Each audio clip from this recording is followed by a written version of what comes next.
ಅಯ್ಯೋ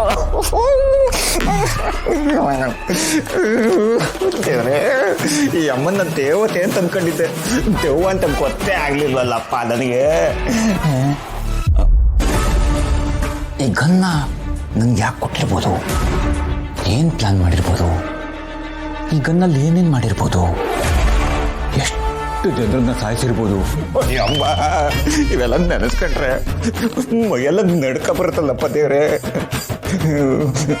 ನಮ್ಮಮ್ಮ ಲೇ ಸುಂದರ ದರಿದ್ರ, ನಿನ್ನ ತಲೆಯಲ್ಲಿ ಬುದ್ಧಿ ಇದೆಯೋ ಲಬ್ಧಿ ಇದೆಯೋ ಅನ್ನೋ ಮಾತು ನಿಜ ಆಗೋಯ್ತಲ್ಲಪ್ಪ. ಕೆಲಸ ಕೊಡ್ತೀನಿ ಅಂತ ಕರೆದು ಆ ಶ್ರಾವಣಿನ ಮನೆಯಿಂದ ಆಚೆ ಹಾಕಬೇಕು ಅಂತಂದಾಗಲೇ ನಾನು ತಿಳ್ಕೊಬೇಕಿತ್ತು ಆ ಯಮ್ಮ ಎಂಥ ಕ್ರಿಮಿನಲ್ಲು ಅಂತ. ನಾನು ಅನ್ಯಾಯ ಬಲಿಪಶು ಆಗ್ಬಿಟ್ನಲ್ಲಪ್ಪ.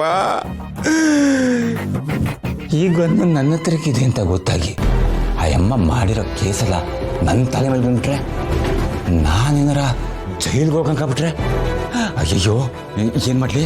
ಗನ್ ಬೇರೆ ಮುಟ್ಬಿಟ್ಟಿದ್ದೀನಿ, ಫಿಂಗರ್ ಪ್ರಿಂಟ್ ಎಲ್ಲ ಇರುತ್ತೆ, ಏನು ಮಾಡೋದು? ಇದಾಗಲ್ಲ.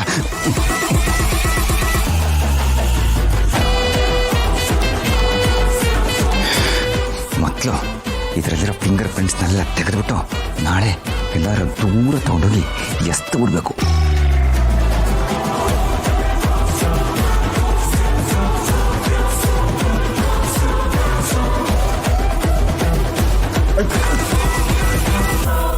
ಐಶು ಪುಟ, ನಿಮ್ಮ ಅಪ್ಪನ ಊಟ ಕರಿಮ, ಅವ್ರು ಇನ್ನೂ ಊಟ ಮಾಡಿಲ್ಲ. ಅಯ್ಯೋ, ಮತ್ತೆ ಕಣ್ಣು ಮುಟ್ಬಿಟ್ನಲ್ಲಪ್ಪ, ಏನು ಮಾಡ್ಲಿ ಈಗ? ಸರಿ ಅಮ್ಮ, ಕರಿತೀನಿ.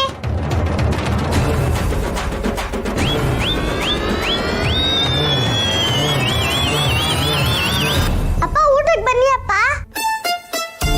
ಅಪ್ಪನ ಇಷ್ಟು ದಿನ ಅಮ್ಮನ ಗಂಡ ಅಂತ ಕರಿತಿದ್ದಿಲ್ಲಮ್ಮ, ಏನು ಇದಕ್ಕಿದಂಗೆ ಇಷ್ಟೊಂದು ಮರ್ಯಾದೆ ಕೊಟ್ಟು ಮಾತಾಡ್ತಿದ್ಯಾ? ಹೌದು ಅಪ್ಪ, ಇನ್ ಮುಂದೆ ನಿಮ್ಮನ್ನ ಹೀಗೆ ಕರೆಯೋದು.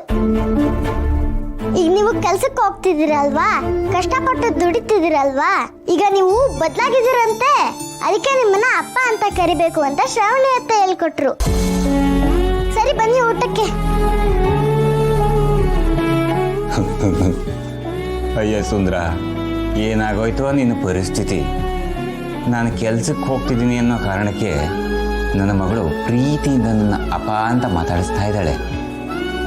ಅಕಸ್ಮಾತ್ ನಾನು ಮಾಡಬಾರ್ದು ಕೆಲಸ ಮಾಡ್ತಾ ಇದ್ದೀನಿ ಅಂತೇನಾದರೂ ಗೊತ್ತಾಗೋ